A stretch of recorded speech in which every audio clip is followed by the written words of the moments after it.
Bricks పేమెంట్స్కి సంబంధించి Trump ముందున్న ఛాలెంజ్కి సంబంధించి పార్థసారథి పొట్లూరు గారికి సంబంధించిన కథనం చూద్దాం. బ్రిక్స్ పేమెంట్ సిస్టమ్ విజయవంతం అవ్వాలంటే భారత సహకారం అవసరం ఉంటుంది, కానీ ముగ్గురు వ్యక్తుల నిర్ణయం మీద ఆధారపడింది. ప్రధాని Modi, EAM Jaishankar, NSA Ajit Doval.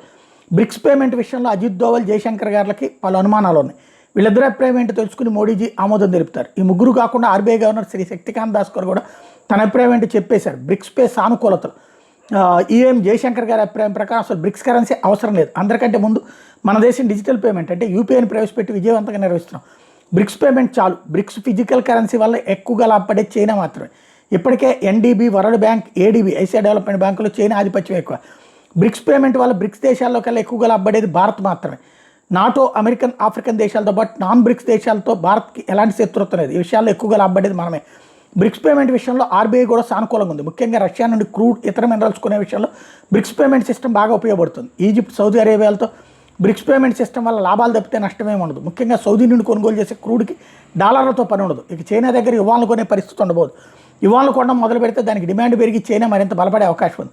Iran దగ్గర క్రూడ్ కొని చైనా యువాన్లతో చెల్లింపులు చేసే పని తగ్గుతుంది. ఇరాన్లోని చాబహార్ పోర్టు కోసం భారత్ ఇప్పటికే $120 మిలియన్ ఖర్చు పెట్టింది. మరో $250 మిలియన్ ఆఫ్ఘనిస్తాన్తో పాటుగా మధ్య ఆసియా, యురేషియా దేశాలతో కలుపుతూ రోడ్ మార్గం వేయడానికి క్రెడిట్ రూపంలో చెల్లింపులు చేయాలని ప్లాన్.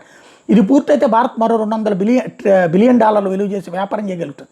కాబట్టి బ్రిక్స్ పేమెంట్ అందరికంటే మనకే లాభం. డాలర్లతో పని ఉండదు. బ్రిక్స్ సభ్య దేశాలు ఒకరంటే ఒకరికి పడని దేశాలు ఉన్నాయి. ఇరాన్కి, ఈజిప్ట్, దుబాయ్లు అంటే పడదు. కానీ సమస్యను పరిష్కరించే అవకాశం ఉందని జయశంకర్ గారు అన్నారు. బహుశా జయశంకర్ గారు ఈ పని చేసే అవకాశం ఉంది.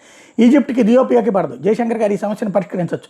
వియత్నాం బ్రిక్స్లో చేర్చుకోవడం అనేది మంచి పనే. పూర్తిగా అమెరికా వైపు ఉండే వియత్నాం బ్రిక్స్లో చేరడం మీద ఎవరూ అభ్యంతరం చెప్పలేదు. కానీ వియత్నాంకి, చైనాకి మనలాగే సరిహద్దు సమస్యలు ఉన్నాయి.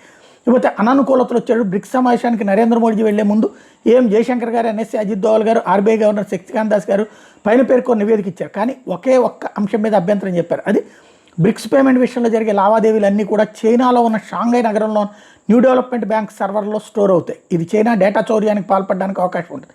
ఎన్డీబీ హెడ్ క్వార్టర్ చైనాలో ఉండటం ప్రమాదకరం. అఫ్కోర్స్ ఒక దేశానికి మరో దేశానికి మధ్యలో జరిగే లావాదేవీలు బ్లాక్ చైన్ టెక్నాలజీని ఆధారం చేసుకుని జరుగుతాయి. ఇది సురక్షితమే, కానీ చైనాకి ఏదైనా సాధ్యమే. మరో అప్డేట్ అన్నటువంటిది ఇంకోటి చూద్దామని చెప్తున్నారు.